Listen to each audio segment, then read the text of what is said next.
se oma? No niin, kyllä ihan, että mitä on ajatellut. Että missä kohtaa tulee, kun on vähän pehmeyttä esiin ja muuta, niin niitä kyllä on miettinyt, että tekee. Mutta mä luulen, että se on, siis tää on varmaan koira, joka rakastaa niin paljon työn tekemistä, että se on ihan sama mitä se työ on. Se on varmaan semmoinen ihan työnarkki. No se on joo pikkusen. Se tulee patukkanarkkisen. Kyllä, mutta se on vähän...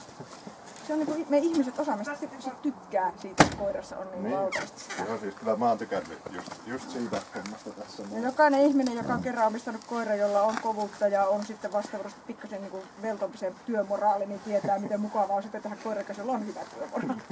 Mutta ja asiaan. Tämä oli esipuhe. Ja sitten mennään itse asiaan. Laukauksen suhteen ei ollut mitään ongelmia. Kuulosta se saa ja se ne kuuli sujuvasti. Luokse päästävyyden suhteen, tämähän on silleen kiva malinoa minusta, että tää on vieraita kohtaan hyvin kiva.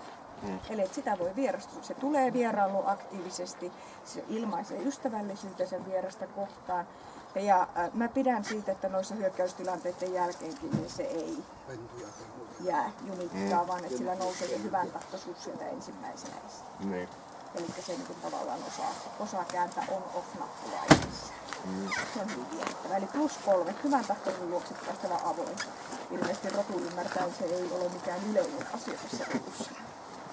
Kovuus pehmeysakselilla, niin kuin vähän tuossa itsekin otit puheeksi, niin sillä on pikkasen pehmeyttä. Sehän ei näy noissa niin ihmiselle nöyryytenä, koska se on oppinut niissä tilanteissa tietyllä lailla toimimaan. Mutta se missä se näkyy, niin se näkyy jos tehdään tämmöinen yllättävä säikähdys sille. Eli vetästään tämmöinen haalari, räväkkä pystyy ja kun uudestaan tuuaan siihen jonkin ajan päästä. Ja annetaan vähän ajan kulua ja mörön kasvaa mielessä, niin se mörky on jo sitten sen verran iso, että pitää ottaa se kaarrus siihen. Eli se kyllä siinä kohtaa.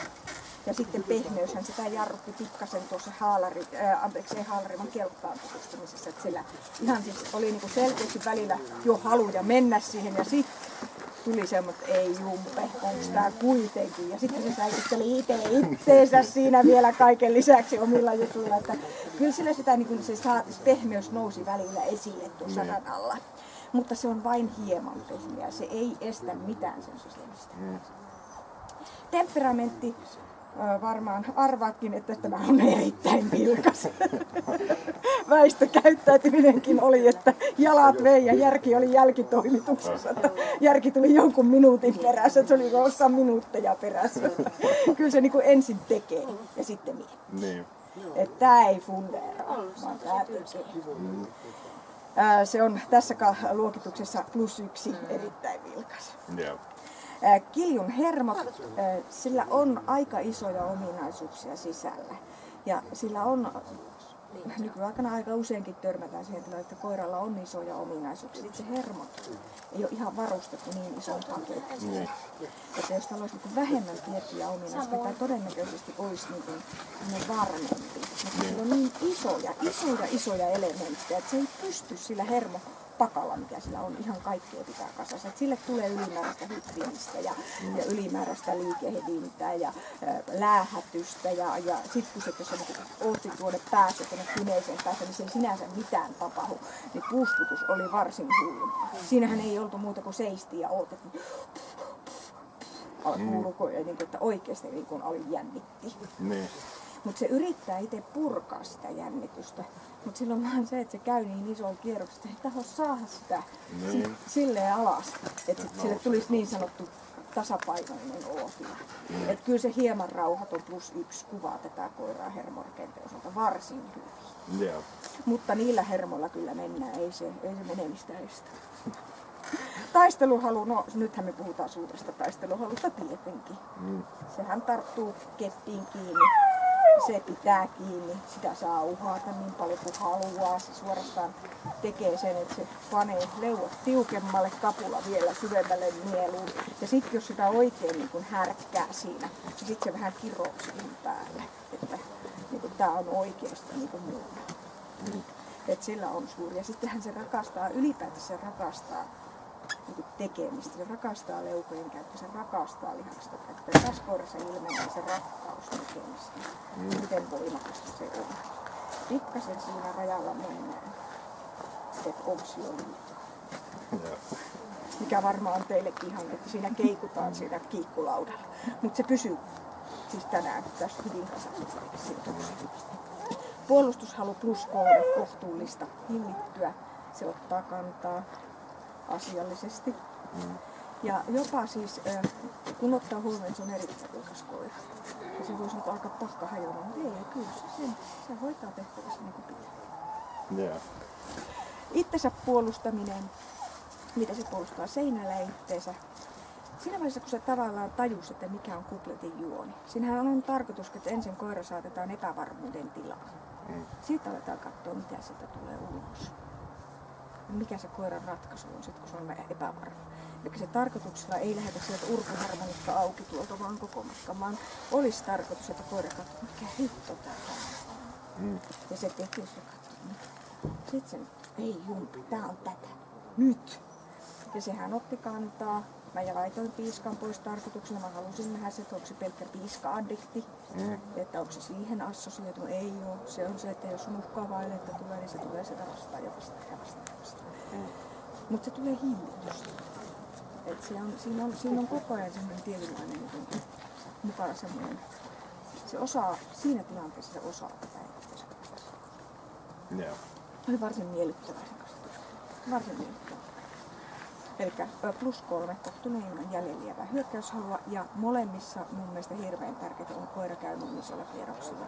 Että se on sit kun mä näytän sille, että nyt on homma ohi, ollaan kavereita, homma on ohi, ollaan kavereita. Joo. Ja toimintakyky, itsenäinen rohkeus. No sitä mä taas toivoisin tälle koiralle vähän enemmän.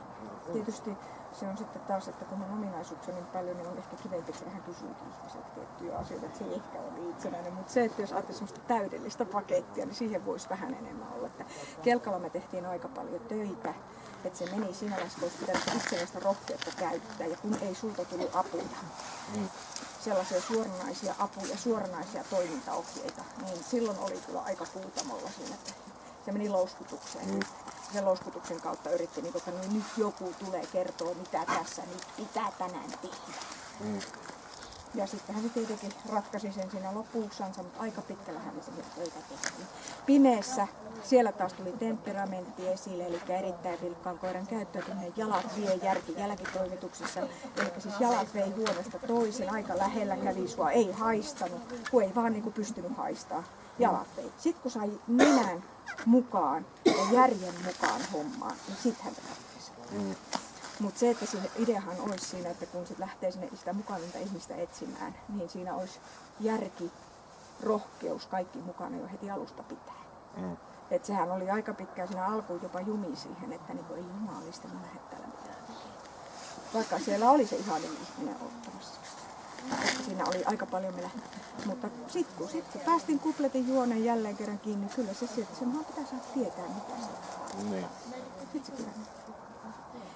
Eli itsenäinen rohkeus +1 kohtuullinen. Täällä ei ole miinuksia missään, pluspisteitä on 154. Tässä koirassa tärkeintä on se, että missä nämä rastit on.